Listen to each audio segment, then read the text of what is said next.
कोई भी civil suit न्यायालय में तब प्रारंभ होता है जब उसे एक केस नंबर प्रदान कर दिया जाता है रजिस्टर में रिकॉर्ड करने के बाद। पर इंस्टीट्यूट होने से पहले भी कई चरण होते हैं और इंस्टीट्यूट होने के बाद भी स्टेप बाय स्टेप केस चलता है।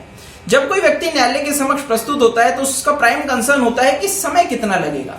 अगर आपको समय की जानकारी चाहिए तो आपको स्टेप्स के बारे में नॉलेज होनी चाहिए ताकि आप अंदाजा लगा सके कि कितने स्टेप्स अभी इस केस में बाकी हैं और कितना समय और लगेगा।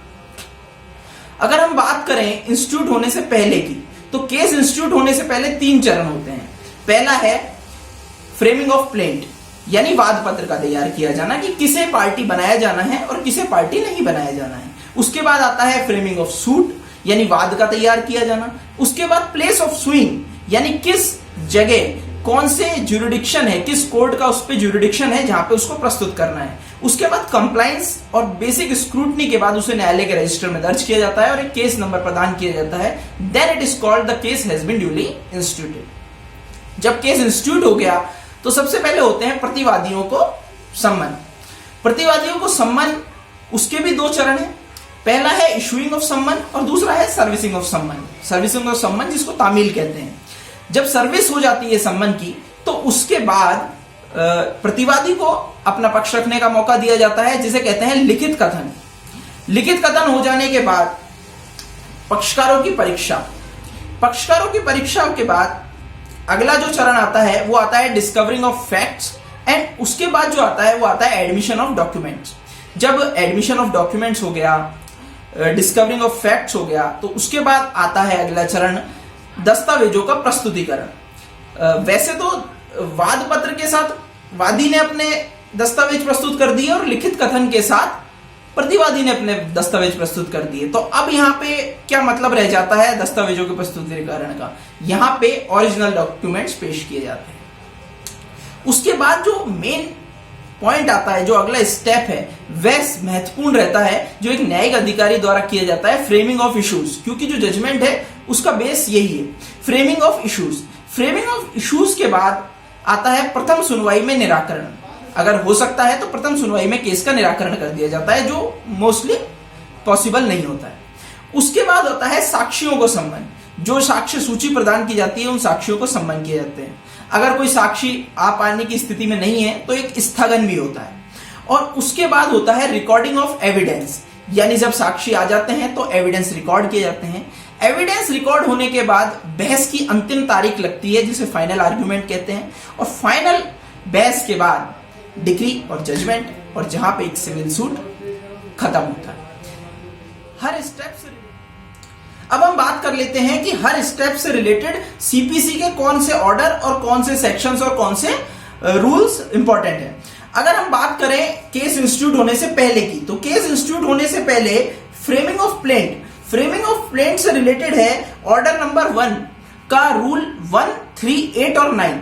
अगर हम ऑर्डर नंबर 1 के रूल 1 और 3 की बात करें तो वो है संयोजन को लेकर कि किसे पार्टी बनाया जाना है। और ऑर्डर 9 की अगर बात करें तो वो है नॉन जॉइंडर और मिस जॉइंडर को लेकर। नॉन जॉइंडर मतलब जिसे पार्टी बनाया जाना है उसे नहीं बनाया है, और मिस जॉइंडर मतलब जिसे जरूरी नहीं है उसे पार्टी बना दिया। उसके बाद अगर हम बात करें फ्रेमिंग ऑफ सूट की, तो उसमें आता है order number 2। Order number 2 framing of suit को लेकर है। उसके बाद अगर हम बात करें कि वाद में लिखना क्या है, तो उसको लेकर आता है ऑर्डर नंबर 6, जो कि अब प्लीडिंग्स को लेकर है, अभिवचन, जिसमें वाद पत्र में वादी के अभिवचन और लिखित कथन में प्रतिवादी के। इसके बाद आदेश 7 भी प्लेंट को लेकर है। तो ये जो ऑर्डर थे, order 1, order 2, order 6 and order 7, और ऑर्डर 1 का इंपॉर्टेंटली रूल नंबर 1, 3 एंड 8, 9। तो ये केस इंस्टीट्यूट होने से पहले के चरणों के लिए इंपॉर्टेंट है। उसके बाद जब केस इंस्टीट्यूट कहां होना है, केस किस जगह किया जाना है, प्लेस ऑफ स्विंग। अगर हम प्लेस ऑफ स्विंग की बात करें तो सेक्शन नंबर 15 से 20 इसी को डिस्कस करता है कि प्लेस ऑफ स्विंग क्या होना चाहिए। अगर इंस्टीट्यूशन की बात करें, जब बेसिक स्क्रूटनी की जाती है तो इंस्टीट्यूशन को लेकर, केस के इंस्टीट्यूशन को लेकर सेक्शन नंबर 26 और ऑर्डर 4 बहुत इंपॉर्टेंट है। अगर केस इंस्टीट्यूट हो जाता है तो केस इंस्टीट्यूट होने के बाद जब सम्मन किए जाते हैं प्रतिवादी को, तो प्रतिवादी को जो सम्मन किए जाते हैं वो है ऑर्डर नंबर 5।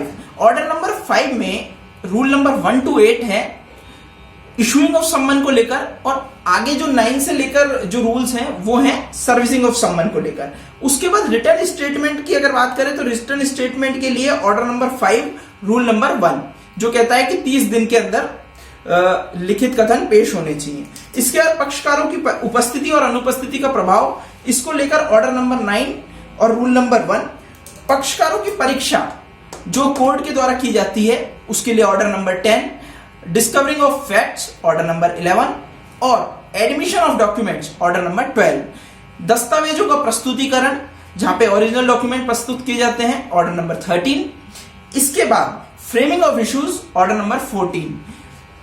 ऑर्डर नंबर 15 प्रथम सुनवाई में निराकरण। साक्ष्य सूची ऑर्डर नंबर 16। स्थगन जो है वो ऑर्डर नंबर 17। साक्ष्य लेखन यानी एविडेंस की रिकॉर्डिंग ऑर्डर नंबर 18, जिसमें ऑर्डर 18 रूल 4 बहुत इंपॉर्टेंट है। And at the end decree और जजमेंट ऑर्डर नंबर 20। तो ये कुछ स्टेप्स से रिलेटेड वो ऑर्डर और रूल्स थे जो इन स्टेप्स के साथ अगर पढ़े जाएं तो सीपीसी को समझना, और मोस्ट इंपॉर्टेंटली आपका अगर कोई सिविल केस है तो आप किस चरण पे हैं उसे समझने के लिए आवश्यक है। कोई भी लीगल जानकारी या सलाह के लिए आप बिना कि सोचे संपर्क कर सकते हैं नीचे दिए गए नंबर पर। धन्यवाद।